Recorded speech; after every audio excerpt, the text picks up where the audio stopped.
Assalamualaikum warahmatullahi wabarakatuh. Allahu Akbar,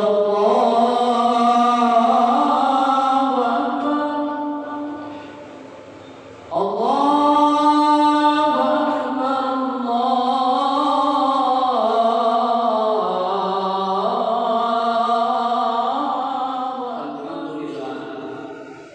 Alhamdulillahilladzi arsala rasulahu bil huda wa dinil haqq liyudhhirahu 'ala dini kullihi wa kafaa billahi shahida.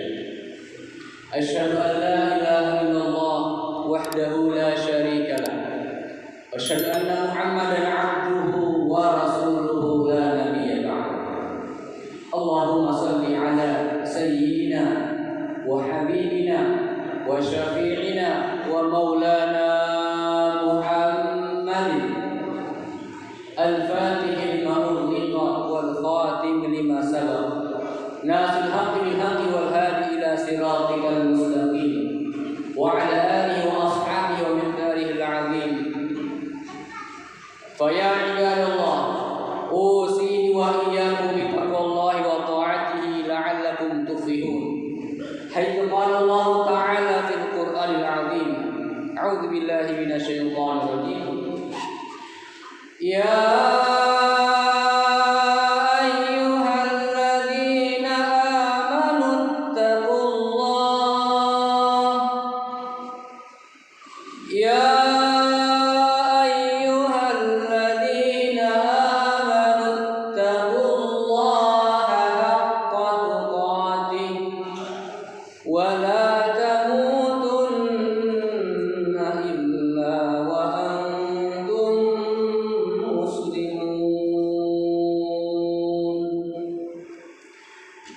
Ma'asyarul muslimin rahimakumullah. Khatib berwasiat, marilah kita tingkatkan kualitas dan kuantitas takwa kita kepada Allah Subhanahu wa taala dengan menjalankan perintah Allah Subhanahu wa taala dan menjauhi seluruh yang dilarang oleh Allah Subhanahu wa taala. Ma'asyarul muslimin rahimakumullah, sedang juga Allah muliakan,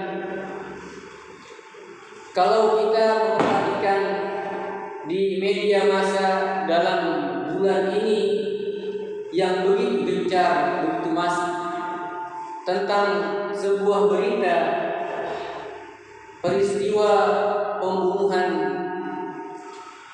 aparat kepolisian, membunuh sesama mereka, menembak polisi di rumah polisi, dan yang hilang adalah CCTV-nya. Yang akan saya bawakan sebuah tema ini ada korelasinya dengan tema khutbah, yakni dusta, jenis dan dampaknya. Dusta atau bohong dalam bahasa Arab disebut al-kadhib, yaitu menyampaikan sebuah kabar, menyampaikan suatu kabar yang tidak sesuai dengan kenyataan, atau meniadakan sesuatu yang semestinya ada. Makanya ketika seseorang sekali berbohong atau berdusta, maka akan menyeret pelakunya untuk melakukan kebohongan kedua, kebohongan ketiga, dan seterusnya untuk menutupi kebohongan pertama. Makanya Rasulullah Shallallahu Alaihi Wasallam dalam hadis Sahih Bukhari Muslim menyebutkan, iyyakum wal kadhiba, hati-hatilah kalian terhadap sifat dusta, sifat bohong. Fa innal kadhiba yahdi ilal fujur, karena sesungguhnya kebohongan itu akan menggiring, menyeret pelakunya kepada keburukan yang lain, kepada kejahatan yang lain. Wa innal fujura yahdi ilan nar, dan ketahuilah bahwa kejahatan itu, kebohongan itu, keburukan itu akan menggiring pelakunya membawakannya kepada neraka Allah Subhanahu wa taala. Dalam hadis yang lain, bahkan Rasulullah sallallahu alaihi wasallam sabdakan, "Iyyakum wal kadhiba." Jauhilah, hati-hatilah kalian terhadap dusta atau bohong. Fa innahu babun min babidan. Karena dusta adalah salah satu dari pintu-pintu neraka. Para ulama mendefinisikan, membagi dusta atau bohong ini kepada 4 hal. Yang pertama adalah dusta dalam hal ucapan. Allah Subhanahu wa taala ketika menurunkan ayat-ayat tentang hukum, ayat-ayat tentang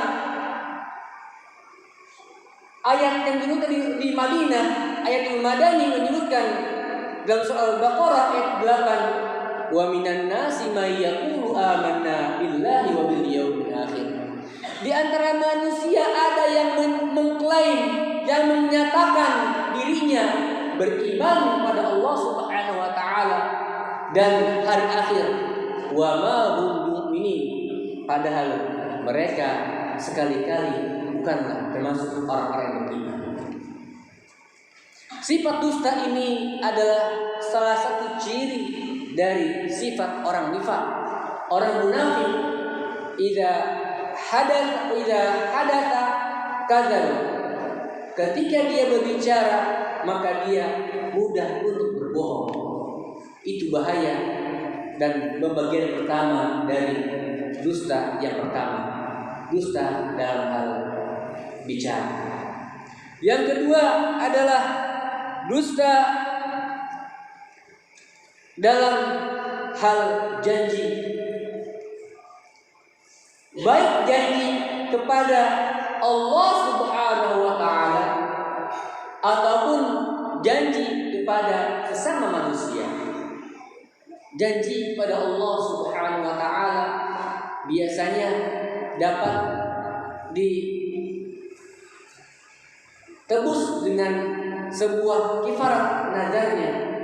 Bila saya misalkan lunas atau bila tanah saya laku, maka saya akan wakafkan, saya akan berinfak 10 juta rupiah untuk pesantren ini misalkan. Tapi ketika janji tersebut tidak dipenuhi karena mungkin satu hal dan sebagainya, itu bisa ditebus dengan kifarat tebusan, yaitu nadar menggugurkan dengan puasa selama 3 hari sebagai penggugur kifaratnya, nadarnya.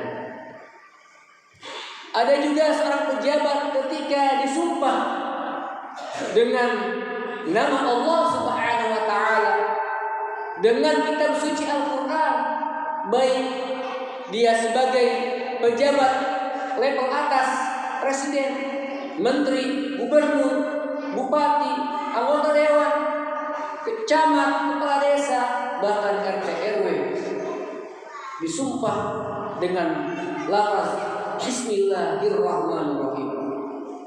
Belum lagi kalau disumpah dengan kitab suci Al-Qur'an, begitu berat, begitu beban yang akan dipikulnya, membebani hidupnya, karena dia disumpah dengan nama Allah Subhanahu wa taala.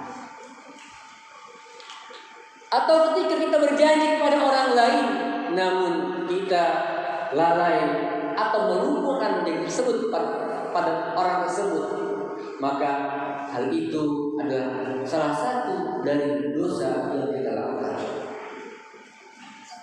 Ma'asyiral muslimin rahimakumullah, dusta yang ketiga adalah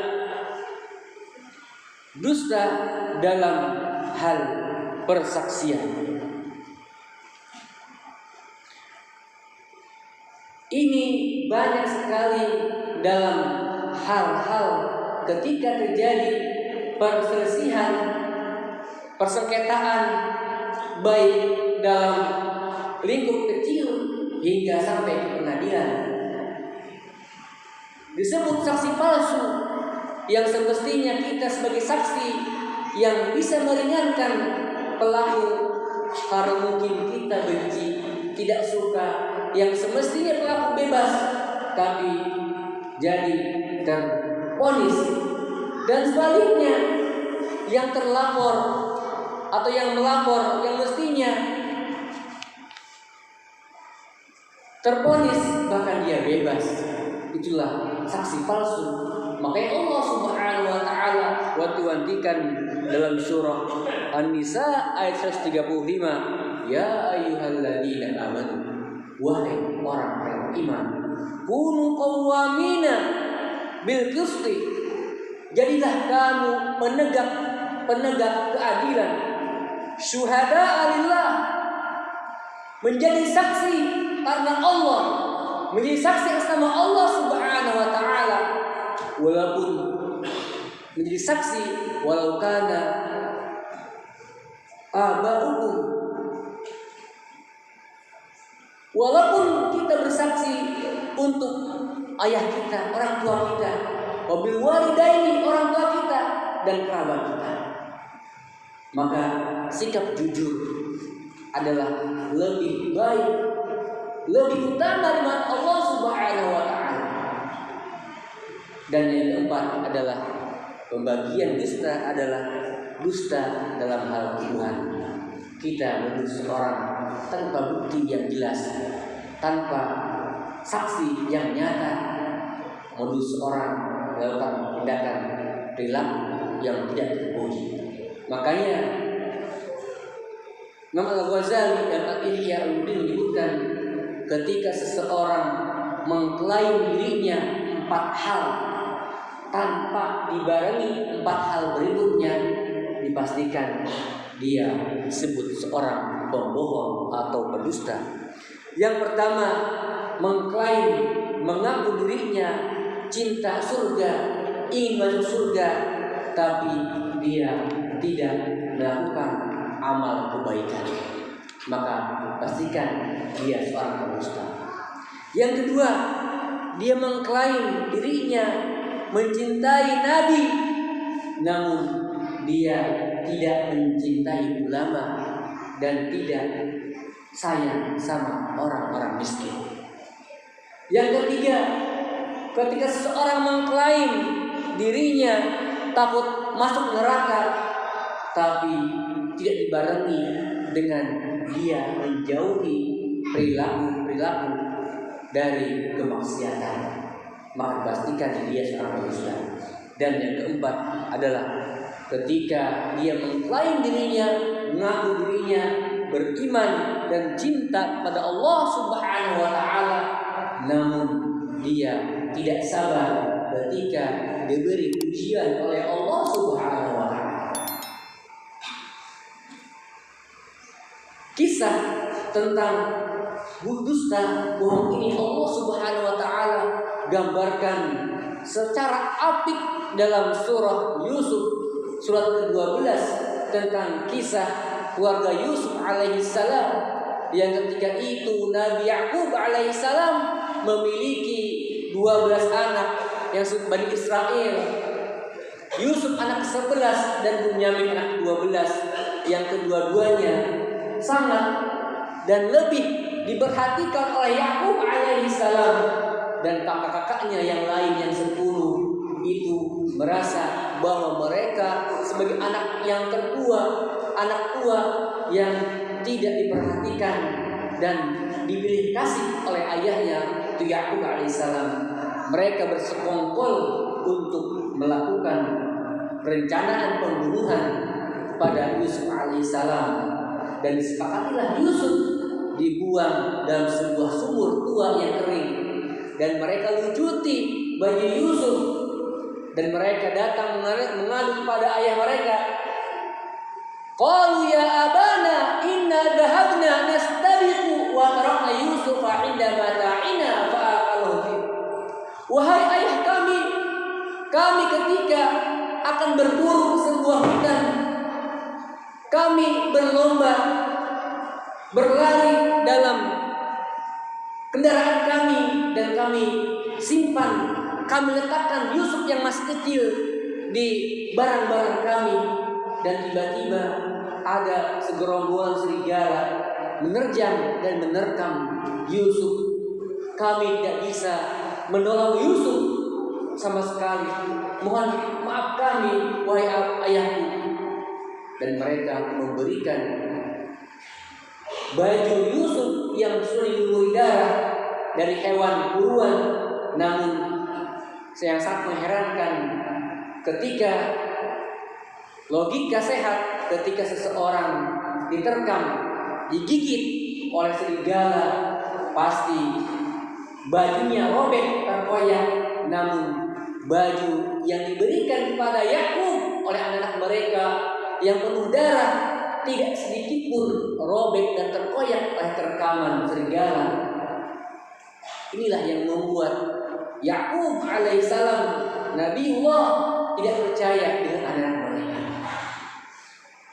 Begitupun ketika berlangsung bertahun-tahun kemudian, Yusuf yang diselamatkan oleh kafilah dan dibeli oleh salah satu pembesar dari keluarga Al-Aziz di Mesir, dan Zulaikha sebagai istrinya, yang ketika itu karena dia seorang yang mandul dan karena Al-Aziz yang tidak memiliki keturunan, istrinya mandul, ternyata Zulaikha permaisuri dari Al-Aziz ini terpesona dengan kegantengan Nabiullah Yusuf alaihissalam. Nabi Yusuf yang dalam sebuah periwayatan menyebutkan gantengnya Nabi Yusuf tidak ada apa-apanya bila dibandingkan dengan ketampanan dan kegantengan Nabi kita, baginda Rasul Muhammad sallallahu alaihi wasallam. Wajah tampannya Nabi kita Muhammad sallallahu alaihi wasallam itu hanya sepertiga yang ada Nabi Yusuf alaihissalam. Dan buatlah perencanaan si permaisuri tadi yang menginginkan jatuh cinta terhadap Yusuf, dan Yusuf dijebak dalam sebuah kamar kerajaan. Ketika kamar dikunci dan Yusuf masuk dan dikunci kamarnya dan sudah hilang keingatan, maka Allah SWT ingatkan melalui malaikat Jibril, dan Yusuf pun tersadar dan langsung lari menuju pintu dan dikejarlah oleh permaisuri tersebut, sehingga terkoyaklah belakang baju Yusuf alaihissalam. Dan ketika sampai di pintu, dibukakan pintu, di sana sudah berdiri suami mereka, suami Al-Aziz, suami Zulaikha. Apa? Wastabaqal baba wa qaddat qamisuhu min duburi wa alfaya sayyidaha. Qalat ma jazaa'u man arada bi ahlika su' illa an yusjana aw 'adzabun alim. Melihat suaminya yang sudah ada di depan pintu, si permaisuri berkata, "Wahai suamiku, aku telah dilecehkan oleh pemuda ini. Apa gerangan hukuman yang diterima oleh Yusuf ini? Dipenjara atau disiksa?" Maka berkatalah seluruh istana bahwa permaisuri senang dengan ajudannya Yusuf alaihissalam. Maka ketika itu dipanggillah, karena kasus ini sampai seges antara negeri sehingga menjadi mulia dan olok-olok, maka permaisuri membuat perencanaan bahwa telah terjadi pelecehan seksual, sudah memaksakan dirinya. Maka beliau dinilai untuk mengundang jamuan makan untuk para perempuan yang sudah dewasa, diundang ke jamuan makan. Dan undanglah suatu hari sebuah ruangan yang besar, setiap perempuan dewasa diundang, diberikan setiap orang itu